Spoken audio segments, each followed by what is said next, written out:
चर्चा को आगे बढ़ाते हैं। डॉक्टर समीर सिंह उत्तर प्रदेश में भारतीय जनता पार्टी के प्रवक्ता हैं। मनोज काका समाजवादी पार्टी के प्रवक्ता हमारे साथ मौजूद हैं। प्रियंका गुप्ता कांग्रेस कमेटी की प्रवक्ता, आसिम वकार एमआईएम के राष्ट्रीय प्रवक्ता, अरुण राजभर बीएसपी के राष्ट्रीय प्रवक्ता हैं और डॉक्टर एचएस रावत जी जाने माने हिंदू धर्मगुरु मेरे साथ इस कार्यक्रम में जुड़े, और वीरेंद्र सिंह जी हमारे स्टेट हेड। बहुत शुक्रिया और धन्यवाद। मनोज काका जी, कार्यक्रम की शुरुआत आपसे। जी मस्जिद क्यों गए थे? ऐसा क्या हुआ कि मस्जिद में मीटिंग करनी पड़ी? वो मस्जिद गए थे और उन्होंने बहुत उसकी व्यापक स्वीकारोक्ति भी करी और उन्होंने एक बात कहा, माननीय राष्ट्रीय अध्यक्ष जी, की दुनिया में जितनी भी आस्था होगी, जो भी धर्म होगा, चूंकि धर्म एक जीवन जीने का मौलिक विधा है, और उन्होंने बड़ा व्यापक बात वही कही जो एक जमाने में कबीर जिसको कहते थे, जिसको रैदास कहते थे, जिसको दादू कहते थे, उसको उन्होंने कहा कि कोई भी आस्था इंसानियत और बंधुत्व मानवता को जोड़ने का काम करती है। और इसी को लेकर के उनको इससे पहले भी आपने बहुत बार तस्वीरें दिखाई कि वो मंदिर भी जाते हैं। आपने ये भी तस्वीरें दिखाई है कि गुरुद्वारा में उनके फोटो तक लगे हुए हैं, गुरुद्वारा में भी वो जाते हैं। वो सभी धर्मों से वो प्यार इसलिए करते हैं कि चूंकि वो संविधान सम्मत इस देश के नेता हैं, चूंकि वो मानते हैं कि हमारे संविधान के प्रस्तावना में इस तरह की बात करी गई है कि किसी सरकार का कोई धर्म नहीं होता, किसी नेता का कोई धर्म नहीं होता, उसका धर्म सभी धर्मों के प्रति समता का भाव रखना।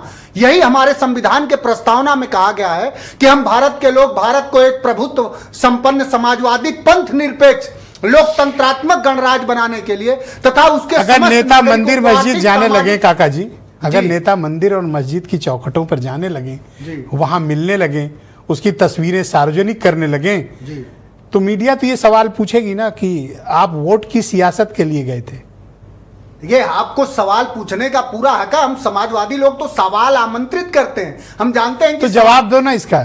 अरे जवाब ही तो दे रहे हैं। आप सवाल पूछ रहे हैं, आप इतना बड़ा विमर्श उठा रहे हैं, और एक सवाल आपको और हम थोड़ा व्यापक कर रहे हैं कि आपको आज सवाल ये पूछना चाहिए कि देश के दूसरा सबसे बड़ा संवैधानिक पद पर बैठे धनखड़ साहब एक किसान के बेटे को, एक जाट के बेटे को, एक कमेरा के बेटे को, जो जिनसे इतना भारतीय जनता पार्टी का लगाव था, वो जो बात हुई कि बड़ा बेआबरू होके निकले तेरे कूचे से, ऐसी हाल। अरे हेल्थ खराब थी, इतने बड़े संवैधानिक पद पर तबीयत ठीक नहीं थी, चिट्ठी में लिखा है। मैं क्या जानूं? राष्ट्रीय अध्यक्ष जी ने तो बहुत, तबीयत जिनकी नहीं ठीक होती है उनसे मिला जाता है, उनसे संवाद किया जाता है और उनको तबीयत ठीक रहे इसके लिए कम से कम उनका अच्छा, ये कहा जाता है कि आप लोग एक मुस्लिम परस्त पार्टी है। ये ठप्पा जब आपके ऊपर बीजेपी लगाती है तो आप इसे कैसे रिस्पॉन्ड करते हैं? हम इसको ऐसे करते हैं कि रैदास हमरो सायन माँ राघव राम रहीम, और सबही राम को रूप है केशव कृष्ण करीम।